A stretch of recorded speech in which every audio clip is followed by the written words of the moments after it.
So for our next session, we have with us, obviously our own favorite Super Womaniya, RJ Stutee from Fever FM, who will be conversing with Jyoti Burrett. Yeah. So she is formerly the India women's national team striker. She joined Indians Women's League in 2017 and has been part of that since.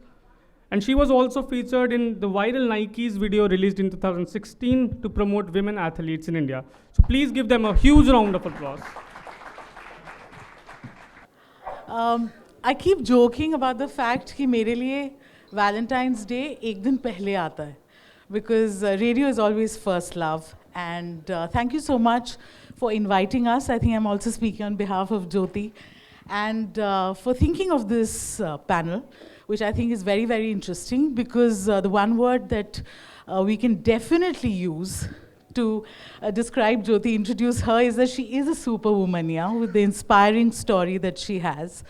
And the Super Womaniya show is also something जिसके ज़रिए मैं अपने listeners से connect करती हूँ, और अब क्योंकि हर चीज़ digital हो रही है तो viewers से भी connect करती हूँ.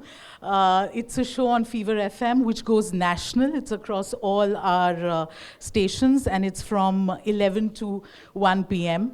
आज इस सेशन के लिए इसलिए भी बहुत excited हूँ because कहीं पे जब हम बात करते हैं about societal prejudice, we always say two things. एक तो लड़कियों को थोड़ा कम बोलना चाहिए और धीरे बोलना चाहिए, दूसरा ज़रा अंदर रहना चाहिए. And I think Jyoti, in that sense, we both have somewhere broken that. You with the fact that you're such a fabulous footballer and you inspire so many young men and women to follow their passion. और हम थोड़ा बहुत जो है बोल लेते हैं. तो बेसिक सवाल से शुरू करूँगी ज्योति, because I was reading up on you and you've gone to Wellham's, you went to St. Stephen's. Your passion for football kind of ignited a little later in life. So how did it come about? What made you decide that from a juggler you now want to be a footballer? An idle mind is a devil's workshop. I think that is not necessarily the case. Yes, I'm sure for many people it is. But I think for many kids, being idle is sometimes a blessing in disguise. For me, for sure, I had so much time on my hands one summer that I think I'd finished my holiday homework in the first week and I just didn't know what to do. Afternoons were long, evenings were even longer. And the 2002 World Cup was on. And I remember watching it and being so inspired by these. I mean, football was never a big thing for me. It was, one of the sports that, you play with your friends and stuff, but I was never really into it. I think just watching this World Cup, it just made me want to try and juggle a ball. Because I was quite bored, it came across like that. So I remember going up to, the roof of my house and just wanting to juggle the ball, and that was it. And I was about 16 at that time, with no ambition to play football at all, zero. I just wanted to be able to juggle this ball and then maybe like a party trick. I would, people would, wow, you can juggle a ball. And from there, it just how it transformed into football is strange, but it happened. Radio की एक amazing चीज़ होती है, और जब हम live बोलते हैं तब भी कि आप उसको रिप्ले नहीं कर सकते. So some gems are being shared here, and I think everybody, especially those at the back row, should pay a lot of attention because ये replay नहीं हो पाएगा. तो आपको जो मज़े लेने हैं वो आप अभी ले सकते हैं. Also, although I love the fact that I have her time for the next 40 minutes, but if you guys have any questions, I'm going to open it up to the audience. So keep those questions noted down, and we'll definitely open the session. I think, Jyoti, when you were talking, and you made such a beautiful point about how we always want our kids to be occupied and busy. I mean, you can't just sit and be idle, but you said that's also important to understand what you want to do. But another thing which is very important is to set in context the success of our female athletes, especially since it's not always a level playing field. have you felt that? I mean, I just want to ask you this because, and then probably, I could share some of my own feelings, because a lot of people sometimes ask me, how is it with radio? Is there a bias? Is there a gender bias do you face?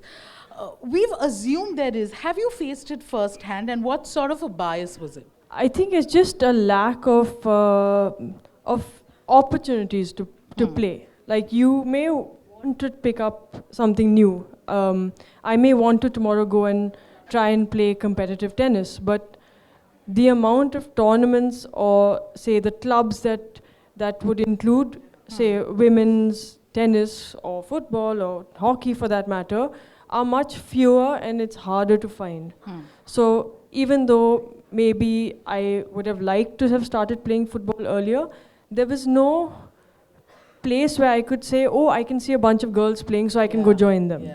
So because of that, because you see less women in the sphere, I think you're a bit apprehensive of, should I go and mingle with all the boys there, or should I wait till I find more girls who are going to come in? And if we keep waiting, I don't think that's going to get us anywhere. So I think we just have to really power through and make our presence felt. And I'm sure you felt the same, I don't know, in the radio circle. When you're in a radio station, in a studio, you realize कि काफी हद तक radio programming, और मुझे नहीं पता कितने लोग would agree with me, also has this very preconceived notion of who likes what. So, we have like our drive times. The morning and the evenings are when we believe maximum people listen to us because they're driving. So invariably, morning show is designed for a man who's going to work. Okay, so it's a man and he'll go to work, so that's how the morning show is. So thoda news bolenge, thoda sports discuss karenge, but you can clearly make out that imaginary listener in that RJ's head is a man. 11 to 2, suddenly we forget about the man because he's busy in meetings, and we think about the woman. I also do the 11 to 1, which is called the Super Womaniya show, but then you feel like the woman at home is now probably listening to us because the husband and kids have gone to work. Okay, everybody believes that. 2 to 5, I don't think we have still been able to crack, because we sometimes feel like people like Jyoti are probably playing, and we should cater to the youth, or we should cater to the kids who are coming back from college. So kabhi request show ho raha hai, kabhi kuch ho raha hai, it's very confusing. And then evening we think back about that man who went to work. Now he's coming back, and now for some strange reason he only likes pranks because he wants to unwind. So you're going to have lots of these prank calls that are happening, but you can again make out they're not talking to the woman who's tired and coming back home, but the man. And then रात को 9 बजे सब अंदर की इच्छाएं बाहर आ जाती हैं. Again, generally with men, and you have these shows that talk about love and relationship, and these days have become also extremely graphic, but yeah. और ये सब शुरू होता है invariably देवराग के साथ, भजनों के साथ ही हम दिन शुरू करते हैं. So this is quite preconceived. This is just radio programming. I'm going to slowly, over the course of this discussion, I'm sure get a chance to also tell you how it's different for male RJs and female RJs. But coming back to you and the fact that you did not see a lot of women play. So you were playing with guys? Who was your partner? Like, how would that happen? So for 3 years, I literally played with a wall.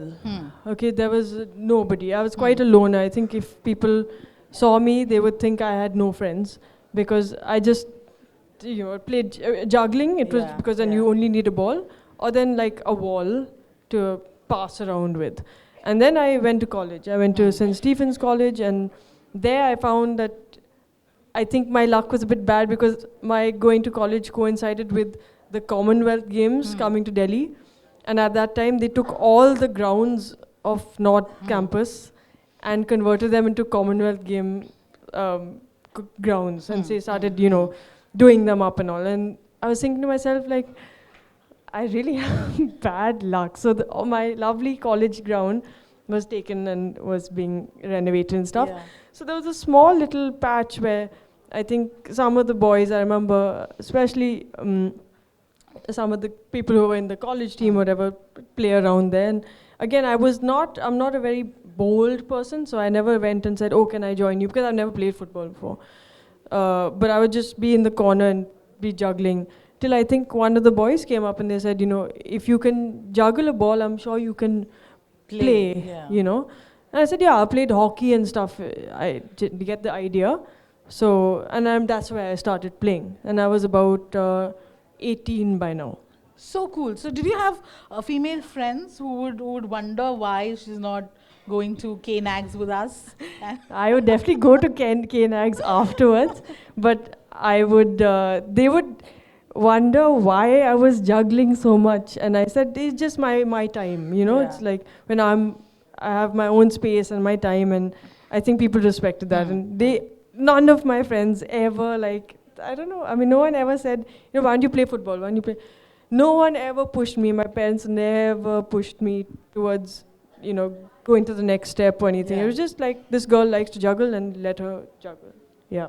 And what about the men? Because we have those stereotypes, right? That you're a tomboy, you're not a girly girl. So were the guys okay playing with you? Any incident that you now recall and flex, saying, they made fun of me, but look at me, look at where I am now? Not really. I think I had a really nice group of boys who I eventually, became friends with. And they were quite welcoming once they got to know me. And I was treated like the little tomboy, and it was fun. I never had any comments from those boys, at least. I'm sure, yes, from the other boys in college maybe who saw me wondering, what is this girl doing with these boys? Maybe, I don't know. But nothing that ever, came to my ears. And these boys actually became really good friends of mine. One of them actually told me that I heard that there are state trials coming up, and you should go there and just give it a shot. And I thankfully listened to his advice. So what intrigues me is that while you were being allowed to be yourself and do your thing, because being around the football is what gave you pleasure, what was going on in your head? Did you think that I'm breaking a glass ceiling, I'm doing something that people don't expect me to do? Who were the people you looked up to? Who were your role models? So I never really looked at it as I'm doing something so different, because to me it would be the same as if someone wanted to go for a run in the evening, or if someone wanted to go for a cycle ride, or someone wanted to go rock climbing. I just wanted to juggle a football, and I never thought I'm doing anything that's so out of the box or anything. But it's something that I enjoyed, and that was it. And again, I'll reinstate, a lot of kids get into sport or music or any activity with this idea of excelling at some point. And I have to say that I never had that.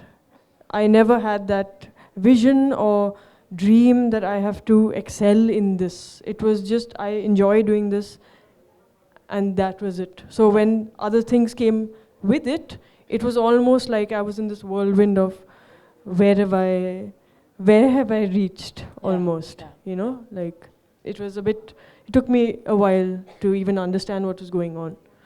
So it's great that I see you break the pattern there as well, because generally हम अपने ऊपर इतना pressure देते हैं that you have to do this, but you're constantly advocating the fact that you have to take it easy and do it in your own rhythm and pace.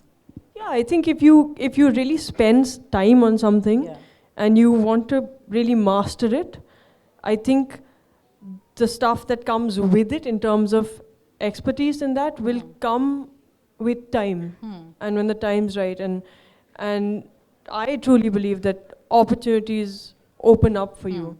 Yes, of course, you got to grab them with both hands when they do come, but if you put in the effort and you put in the time into something, things come your way. Yeah. Absolutely.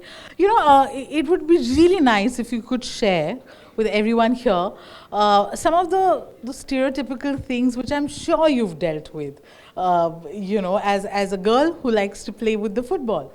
Were you told, bahar itna time spend mat karo, you get tanned, or who'll marry you, or can you cook? How was it like? How did you tackle these? Because you're very zen and calm. Did these comments ever upset you enough to want to hit them with a football? Definitely, tanning is a big deal, right? So, like, I always have like a t-shirt mark, you know, like, so the part that doesn't see the sun and the part that's... And I remember people saying, like, yeah, you have to get rid of this t-shirt mark. It doesn't look nice, because when you wear, if you want to wear sleeveless clothes, then it just looks so odd. Or like the sun is going to ruin your complexion, like, or that you're looking very burnt, or your hair is getting dry because you're spending too much time in the sun, or like, why don't you grow your hair? And these were what? These were your, you know, quintessential aunties, uncles, yeah, chachas, mama.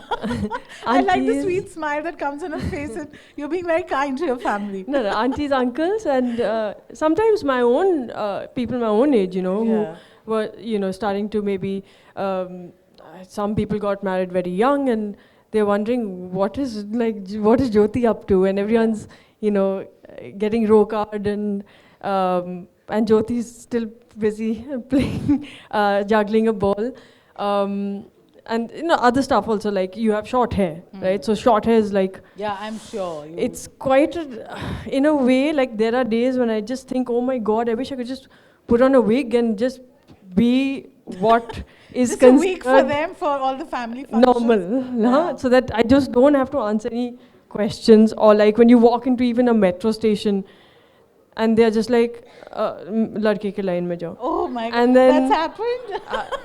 Very, very often. And then you just, at that point, sometimes on a day I'm feeling quite zen. Yeah. Then I just think to myself, then I just say like, nahi, mujhe yahan se, mera chota baal hai.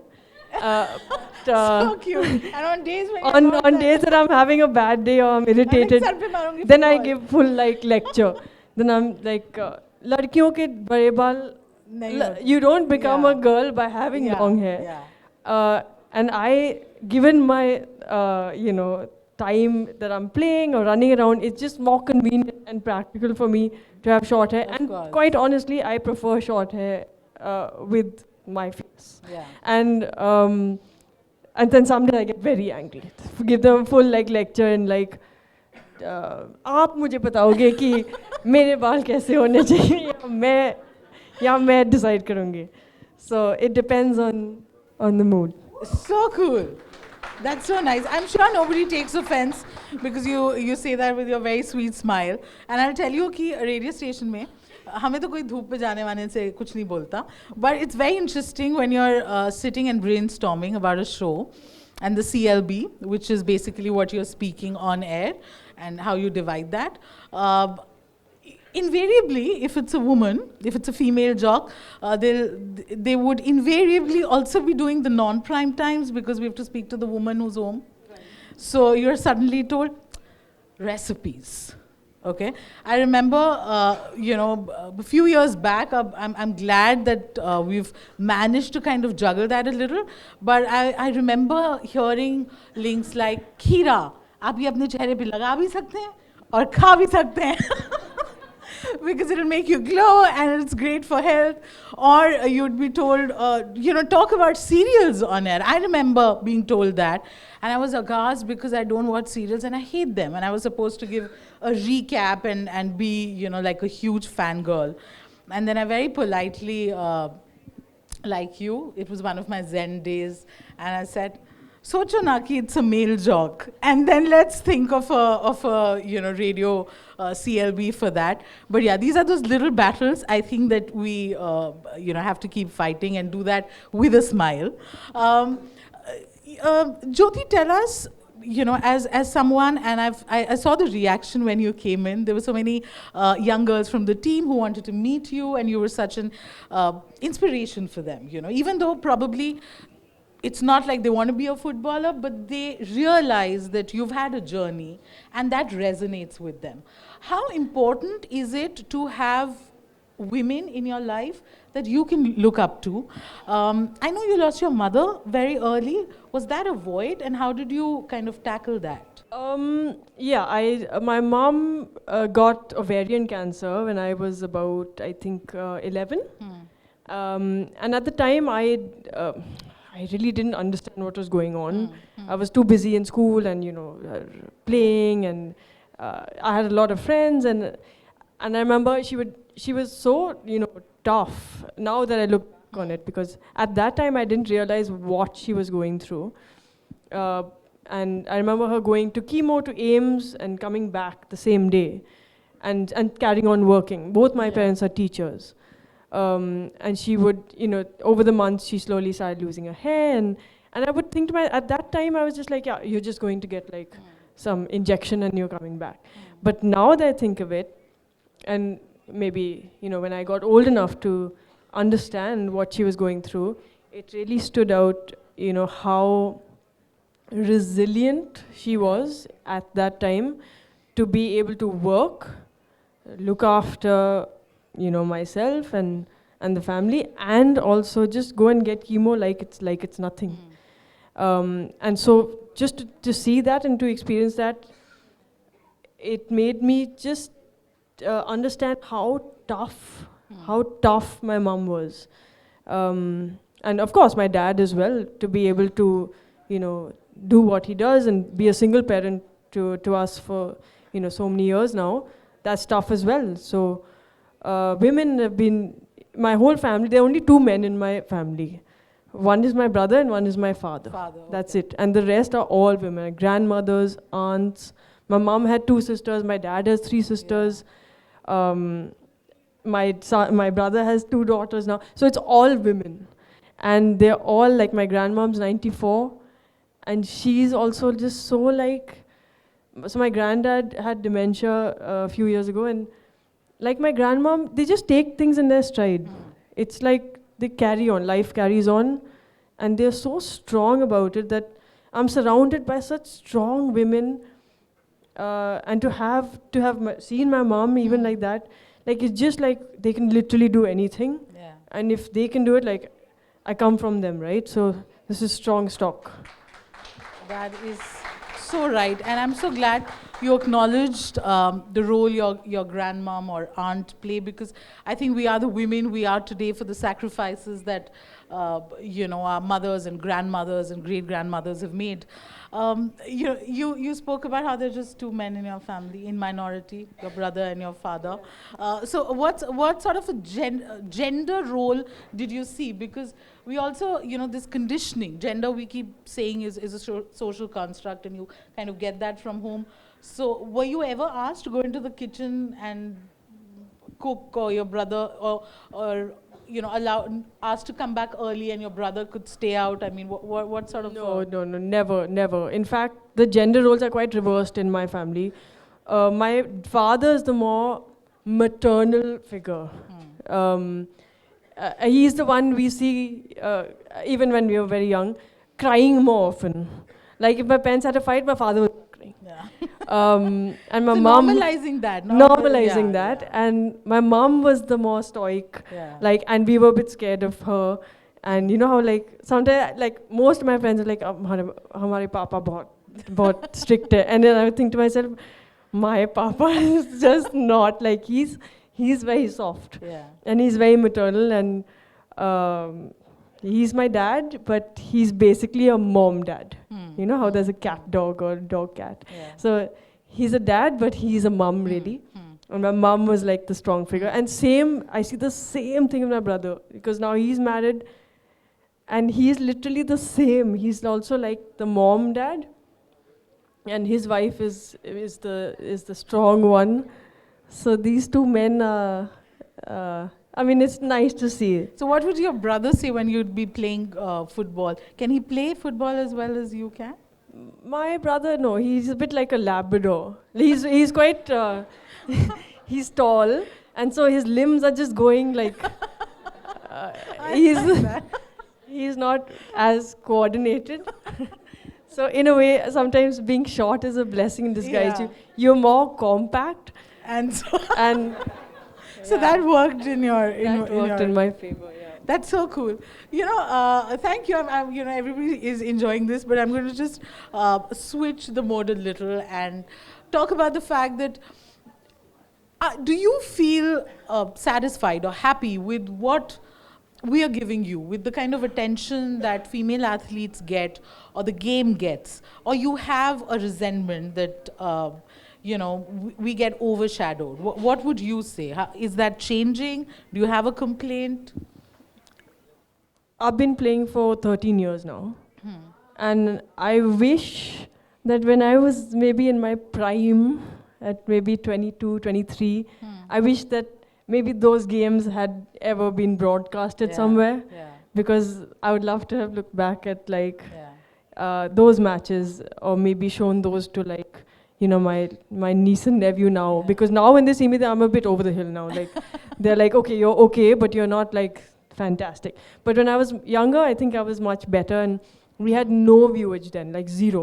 No one even knew these tournaments were happening. Yeah. And they were happening in some remote part of the country where even if you wanted to call someone, it's just too long, a journey to get there. So I wish that now, of course, they're shown on Facebook Live, and there are places. So there was also no social media. There which was I no think is social a media. advantage now. Yeah. And now I think young athletes are able to put their skills and stuff online, and I think you can make yourself a superstar on social media. Yeah. I don't know if that's a good thing or a bad thing, but there was nothing at that stage. So literally you're just playing for yourself and the few people who knew you, and yeah.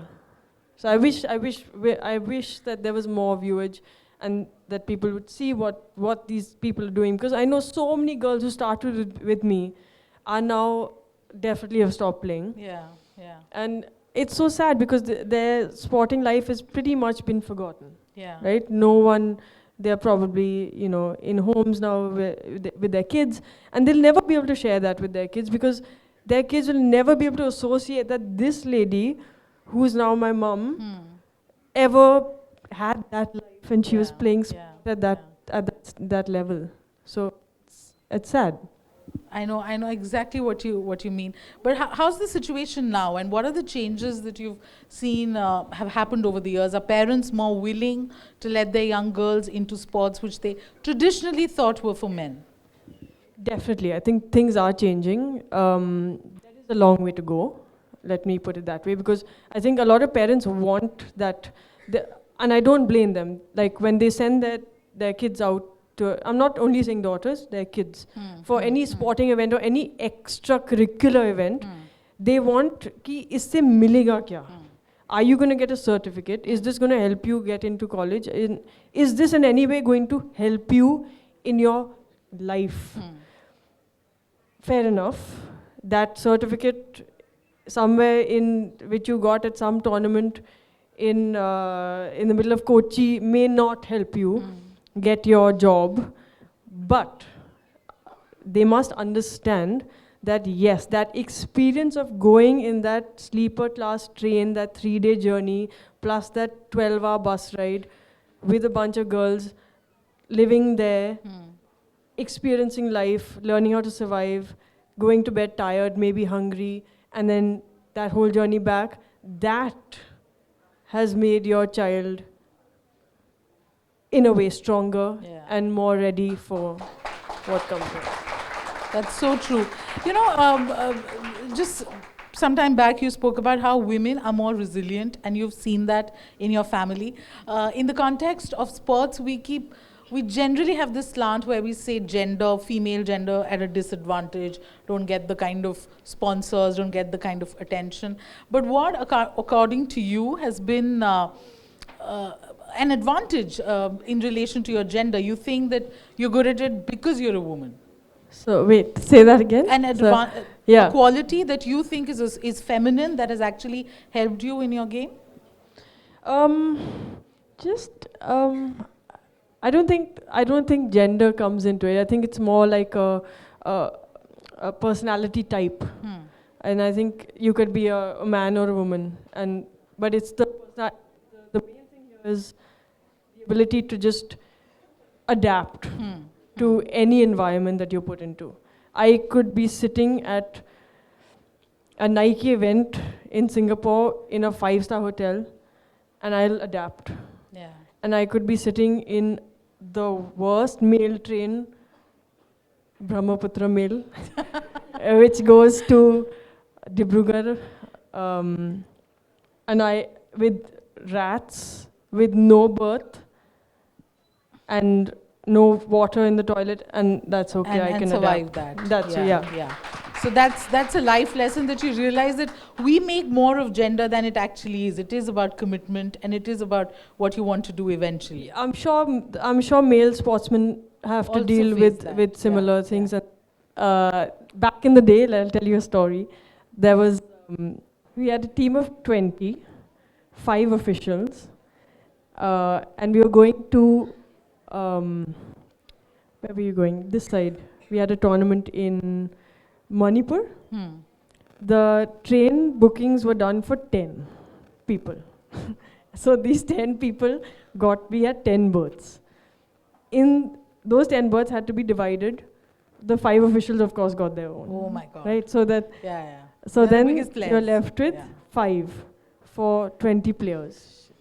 And I remember putting, like, you know, your airbags in between the bottom seats, so then it becomes like a double bed. Right? So, and then I remember like 4 people sleeping this way because you couldn't sleep this way. So, and then these are just memories, and I remember this trip the most, even though it was probably the most uncomfortable trip in my life, because there was also like a full family that was migrating, I think, to Manipur, and they had all their entire house on the upper berths. There was everything that they owned in those 2 upper berths. There were 4 people there. And we were all just sitting there for 3 days, playing cards, you know, walking through the train, sitting outside the compartments that had air conditioners, and hoping that people would open the door and like that whiff of like AC will come, and for 2 seconds you're just like, so nice. And then getting sent back by TTs being like, nahi, aap log wapas jao wahan pe. So, I mean, although it was probably the most uncomfortable, these are the things that I remember the most. You know, I mean, we find this funny, but I'm just thinking that to be there, to be playing, and then to be given, you know, like you said, it was just understood that the officials will get those 5 berths, and you know, the 20 players had to kind of adjust. Also reminds me of the recent protests that happened where our female athletes protested against the sexual harassment that they faced. What went through your head when you saw that, and what would you like should change, especially as far as sports facilities, irrespective of gender, is concerned in the country, for sports which are not cricket? Of course. Yeah. Cricket is not a sport. Cricket is a religion. I think definitely a little more money pumped in. A little more visibility, which has definitely come in. I have to say, things have changed. Now we get full berths. And we also went by Rajdhani. So you would step up. Yeah. Things are changing. Definitely sponsors and stuff. Okay. Should I open it up to all of you? Are there questions that you'd like to ask, or can I go ahead with mine? We see that, you know, sports persons who are men, they are still in the sport even when they retire. We don't get to see that with women. Do you think it's unfortunately the responsibility she has to share in our part of the land, that wo retire karegi sports se, fir wapas family mein aa jayegi, then she'll take care of the family? Do you think that does kill that dream of achieving something which you always wanted to, but then there is that factor of pressure of getting married maybe, or maybe starting a family, or maybe having that, you know, while you're growing up, you are, you know, you're fueled by people around you that you have this responsibility, ye karna hai, wo karna hai. Do you like settle down, हाँ ठीक है कर लिया, अब चलो family देखते हैं? जब हम मर्दों को देखते हैं तो ये responsibilities sports personalities की मैं बात कर रहा हूँ, उनको नहीं होती है शायद. That's why you see them setting up academies, getting involved into commentating, and then doing everything and anything a sports has to offer post their retirement. Do you think there is a barrier which ladies do feel in this category? Yeah, most definitely. Most definitely. I think a lady's sporting career already has like a Limited shelf life? yeah, it has a limited shelf life because there is this inevitable almost thing that this person is now has to eventually get married and then has to have kids. So even while they're playing, it's almost like a ticking time bomb. Like, oh, I'll play this year, then maybe not next year because I may get married next year. And once they are married, I feel this. I'm just telling you, from all the girls that I've played with me, once they're married, it's like they are off the grid completely. You never see them. I have never seen them again. 90% of them I've never seen again.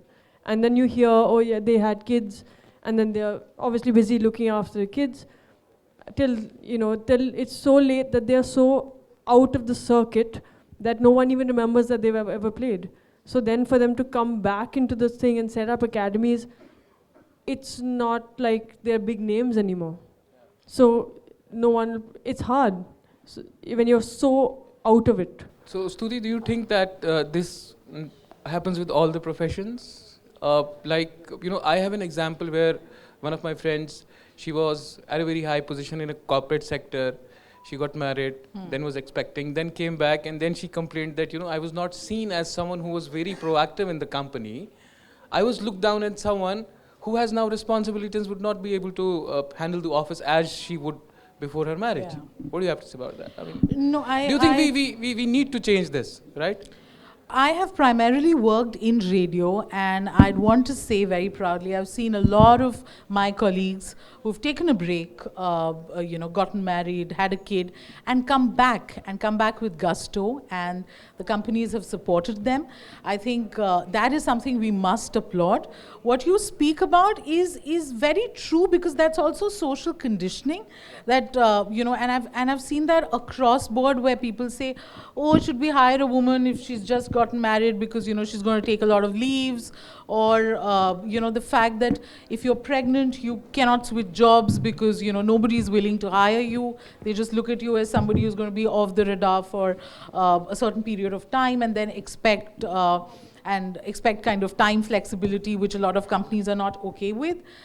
But I think that change begins with you. In radio, I've not seen that kind of discrimination, which is why when I started, I said, as a medium, it's extremely democratic. It's just that our own biases sometimes infiltrate it, and we limit the choices, whether it's on air about what the kind of show or the kind of content that a woman can do, or even off-air. I mean, radio is not just about RJs, it's about producers and music managers and programming heads. But I think as an industry, I've seen a lot of wins and a lot of success stories. So I think it's definitely a lot better than sports, because sports also demands more of your time. It's a different kind of commitment. So yeah.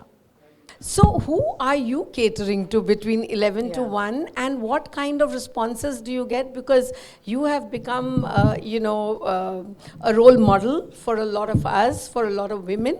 And I would like to hear what kind of response do you get, because you only do women's stories. I'm so glad you asked that question. So the journey of Super Womaniya actually started as the morning show for Fever FM in Delhi when I was just a jock. I've now shifted to Bombay, and I head content for Fever Mumbai. And so my show has become, a syndicated show which goes national. But one of the things that I was very clear about, because I always felt from the sidelines, and I'd got the morning show after considerable time in radio, having done all other time bands but the drive time. So I had very strong feelings about it.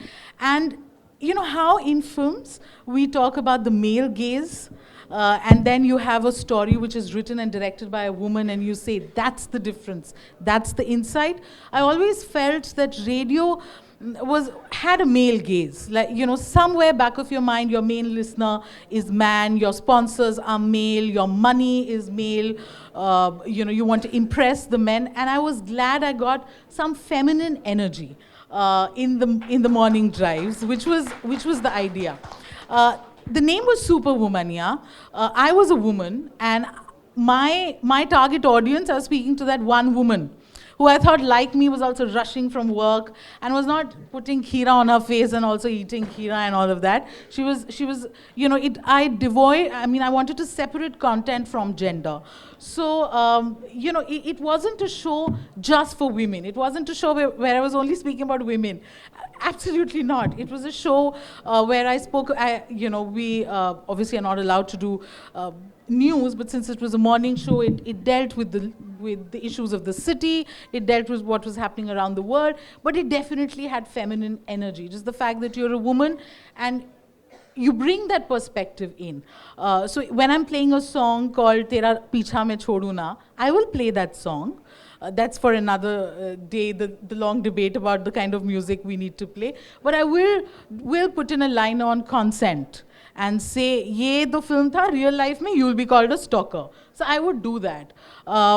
Even now, it is, of course, an afternoon time band. And when I got it, I was like, back to 11 a.m., back to the woman's time band. But again, it's a show where how I look at it is I feature inspirational stories. They happen to be women, and I talk about it, but it's definitely not a woman's show in the sense that it's pink and it talks about what is stereotypically thought to be of interest only to women. So I think once we take that leap, and I'm so glad that my organization understood that and let me do that. So, to do a drive time, which I thought had feminine energy, to shifting it a natural progression, to making it national, talking about women and stories. I'd love to feature you on my show. And I'd also want to probably start a dialogue with your contemporaries who are now off it and just want to understand how they feel about it. So it's these stories that you bring to the foreground. And I think my listenership is more men than women. I think men just run around wondering what women want. I think this show just helps them. I'd like to assume that. So yes, I in my head always think I'm speaking to a woman, but I do know a lot of men listen, and I'm glad they do. Thank you. Well, thank you so much. It was so much fun. Thank you for having me. And thank you, audience. You were so involved. Thank you.